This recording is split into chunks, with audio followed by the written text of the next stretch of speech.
Marami ang nagtatanong ngayon sa aking page, nag-BBM, Ma'am, makahingi pa rin ba kami ng tulong sa inyo? Kasi sa lugar namin, talamak na naman uli ang droga. Ano ang advice ko sa kanila? Mag-ingat na lang kayo. Marami po ang mga pilit na itinatago ni Inday. Ngunit naunawaan ko, nung sumabog na ang kanyang sama ng loob, eto na, sabi ko, eto na. Hindi na ito mapipigilan. Dahil si Inday is very down to earth person. Kalmado lang siya lagi. Laging hayaan nyo lang. Huwag kayong makialam. Kaya ko to. Sara, na kapag ako ay pinatay o namatay at binanggit niya itong tatlo dahil alam niya, nung tinanong siya sino po ang nagorgor sa inyo, silang lahat. But recently, dahil sa galit ni Inday Sara, nilabas niya ang totoo. May lumalabas pa ba ngayon na Mary Grace Piatos? Wala na. Dahil hinanap nila si Mary Grace Piatos na hindi nilabas ni Inday na si Mary Grace Piatos pala ay si Lisa Marcos.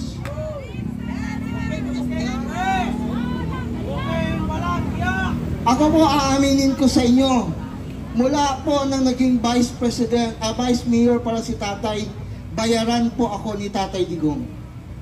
Hanggang naging presidente si Tatay Digong, bayaran niya rin pa rin po ako. Marami ang nagtatanong ngayon sa aking page, nag-BBM, Ma'am, makahingi pa rin ba kami ng tulong sa inyo? Kasi sa lugar namin, talamak na naman uli ang droga. Ano ang advice ko sa kanila? Mag-ingat na lang kayo. Dahil kahit ipahuli pa natin yan, ano ang gagawin nila? Pakakawalan pa rin. Ikaw na magrereklamo, ikaw pa ang kanilang ipapakulong, pwede pang mamatay ang iyong pamilya. Tama, mali? Tama! Ngayon, dito po natin titingnan yung situation. Kung nakapagsalita man si BP Inday ng ganon, naiintindihan ko yung emotion. Dahil minsan na nga, gi-attempt yung kanyang buhay. Alam niyo ba kung sino ang naglagay ng kanyang security? Kilala niyo ba? Ang nakatoka na magbibigay ng security from Malacanang ay walang iba kung hindi si Gibo Teodoro.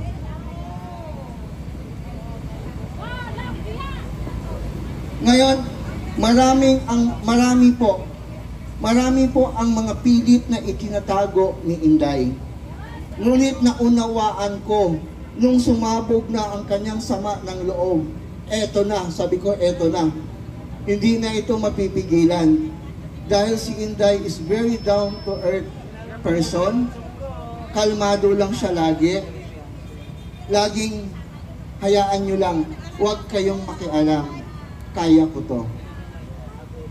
Nakita din natin nung mag-hysterical si attorney, halos talagang humahawak siya. Lahat ng gustong lalapit sa kanya, even to the doctor itself, wala siyang tiwala. Kung hindi, doon lang talaga siya kumapit sa damit ni Inday Sara. And titingnan natin yung image na nagrepresenta kay Inday Sara. She's not only the Vice President. She's a good friend. She's a good leader. Dahil sa panahon ngayon na kailangan ng isang kaibigan, kailangan ng kanyang empleyado ng lakas ng loob na nag-hysterical, nag-down na yung kanyang nervous breakdown, hindi siya pinabayaan ni Inday. Ngayon, tanong ko sa inyong lahat, papayag ba kayo na mamatay ang ating Vice President?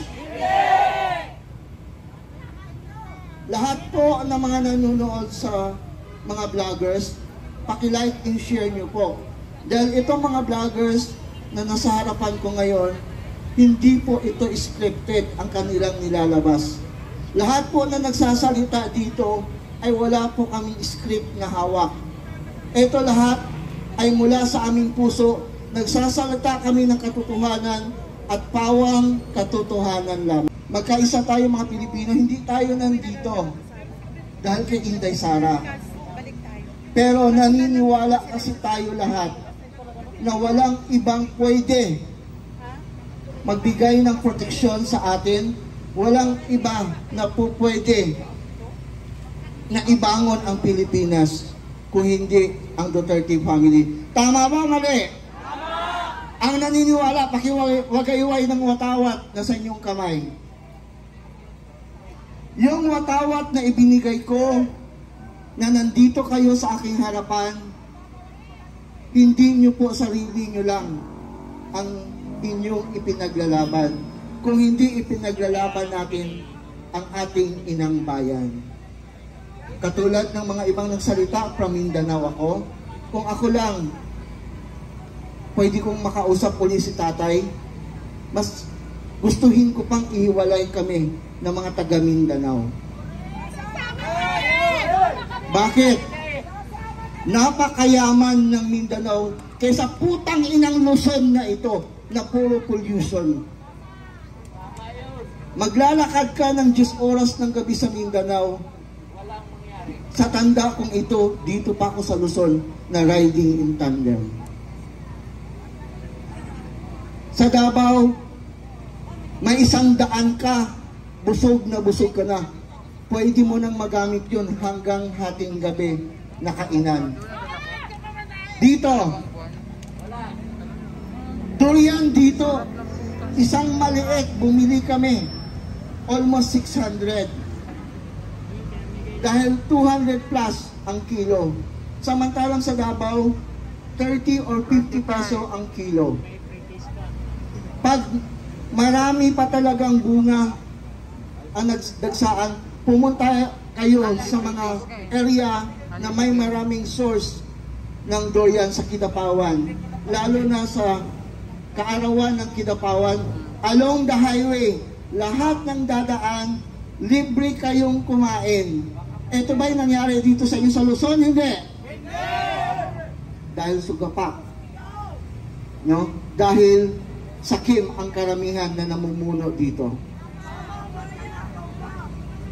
Kung titingnan natin, bata pa ako noon, nakikita ko yung sinabi ni tatay doon sa Congress, hindi ka kasi naging mayor, kaya ganun kasimple.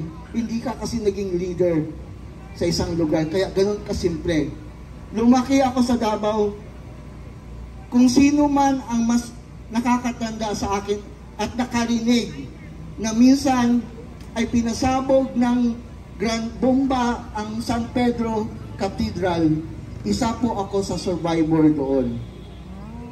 Ganon katalamak ang NPA dati sa Mindanao, sa Davao City.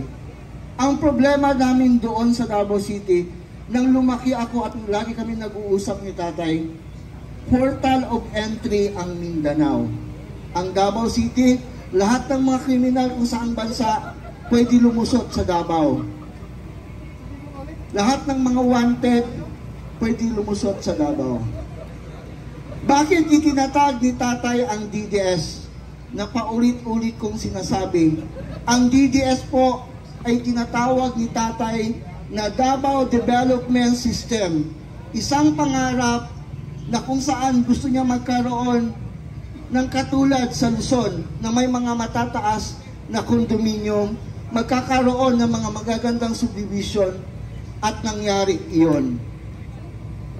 Nung ako ay lumuwas ng Manila, inatasan ako ni tatay na kausapin ko aking mga kaibigan sa industriya ng showbiz. Kung matatandaan nung mga mas matatanda sa akin, pag merong kaganapan na gera o pagsabog sa anong lugar man sa Mindanao, ang laging paunang balita ng mainstream media, may gera sa Mindanao, bago babanggitin ang isang particular na lugar. Halimbawa sa Cotabato City may sumabog na granada. mayroong bakbakan nangyari sa Cotabato. Kung kayo ay pumunta ng Davao City, it will take how many hours bago nyo mapuntahan ang Cotabato City? Pero, ano ang nakatatak? Dumating pa nga nung time nang dumating ako dito, pag sinasabing taga Mindanao ka, pupunta ka ng Tondo, pupunta ka ng saang mga na area, pag sinabing mga taga Mindanao ka, takot sila dahil taga Mindanao ka. Para ang tingin na sa mga taga Mindanao, kriminal. Pero hindi alam ng sangkatauhan na ginamit lamang ang Mindanao na battleground sa panahon nila ni Enrile. Ang Hulusulo ay malayo po sa Mindanao. Medyo malapit lang siya kasi it's a different island. Doon lagi ginaganap yung sa mga pagpatay, pagsabog. Dahil pagkailangan ng mga politiko na magkakaroon ng kasiraan ang nasa pamamahala ng ating bayan, nagkakaroon sila ng inuutusan na mga pagsasabotahe. Ito rin po ang nais kong iparating sa inyo. Bakit mula noon hanggang ngayon, kapag si Tatay Digong ang kausap, lagi nyo, sino nakakarinig dito na parang masama ang loob ni Tatay Digong sa simbahang Katoliko? Narinig nyo ba yan? Bakit sumasama ang loob ni Tatay Digong? Dahil ang mga NPA sa panahon ngayon na kung patayin ang mga pulis sa Mindanao ay parang aso, parang manok, ang simbahang Katoliko ang nagkupkup at na doon tumatakbo ang mga NPA na tinutugis.